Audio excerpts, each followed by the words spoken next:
ইডির মামলায় জামিন পেয়েছিলেন, কিন্তু এই মুহূর্তে সিবিআই এর হেফাজতে রয়েছেন কালীঘাটের কাকু ওরফে সুজয় কৃষ্ণ ভদ্র। গতকালই নিয়োগ দুর্নীতি মামলায় সিবিআই আধিকারিকরা তাকে নিজেদের হেফাজতে নিয়েছেন। গতকাল রাত 9:30 নাগাদ প্রেসিডেন্সি সংশোধনাগারে যান সিবিআই আধিকারিকরা। তারপর তার শারীরিক পরীক্ষা হয়েছে এবং রাতে তাকে নিয়ে আসা হয় নিজাম প্যালেসে।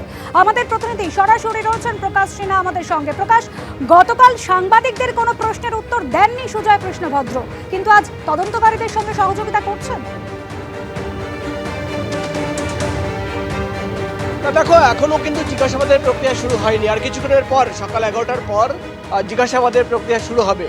কিন্তু তোমার মনে থাকবে গতকাল যখন দুপুরবেলা এই মামলার শুনানি ব্যাংশাল কোর্টে হচ্ছিল এবং সুজয় কৃষ্ণ ভদ্র আইনজীবী তিনি যখন প্রশ্ন করলেন যে কেন প্রায় 2 বছর পর ইডির মামলায় জামিন পাওয়ার পর সুজয় কৃষ্ণ ভদ্রকে নিজেদের হেফাজতে নিতে চায় সিবিআই, তখন বিচারক একটা খুবই গুরুত্বপূর্ণ কথা বলেছিলেন।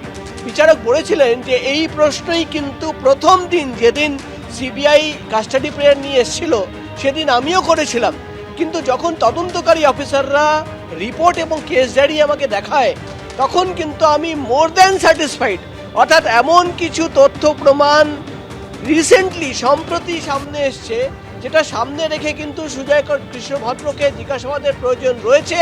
বিচারক কিন্তু এই কথা বলেন এবং যেটা সিবিআই সূত্রের খবর, সেই তথ্য প্রমাণ নথি ডিজিটাল এভিডেন্স এবং তোমার মনে থাকবে সন্তু গাঙ্গুলি শান্তনু বন্দ্যোপাধ্যায় তাদেরও কিন্তু জিজ্ঞাসাবাদ করা হয়, তাদের বয়ানের কপি সামনে রেখেই কিন্তু সুজয় কৃষ্ণ ভদ্রকে সকাল 11টার পর জিজ্ঞাসাবাদের প্রক্রিয়া শুরু করবেন সিবিআই এর গোয়েন্দারা। এবং যেটা সিবিআই সূত্রের খবর, তাকে যখন জিজ্ঞাসাবাদ করা হবে তাকে কিছু ডিজিটাল এভিডেন্স দেখানো হবে। তোমার মনে থাকবে ব্যাংশাল কোর্টেই কিন্তু সিবিআই তরফে আবেদন জানানো হয়েছিল যে তারা যেদিন সুজয় কৃষ্ণ ভদ্রকে নিজেদের কাস্টাডিতে পাবে তারা কিন্তু কণ্ঠস্বরের নমুনা নিতে চায়। অর্থাৎ এমন কিছু ভয়েস স্যাম্পল রয়েছে যেটা কিন্তু সিবিআই আধিকারিকরা মনে করছেন খুবই গুরুত্বপূর্ণ এবং তার সঙ্গে সুজয় কৃষ্ণ ভদ্রর কণ্ঠস্বরের নমুনা তারা মিলিয়ে দেখতে চান।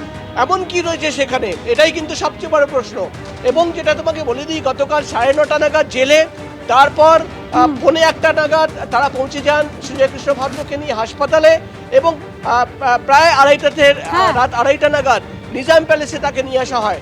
এবার কিন্তু জিজ্ঞাসাবাদের পালা এবং জিজ্ঞাসাবাদ করে তার কাছ থেকে একাধিক প্রশ্নের উত্তর জানতে চাইছেন সিবিআই এর গোয়েন্দারা। ধন্যবাদ প্রকাশ।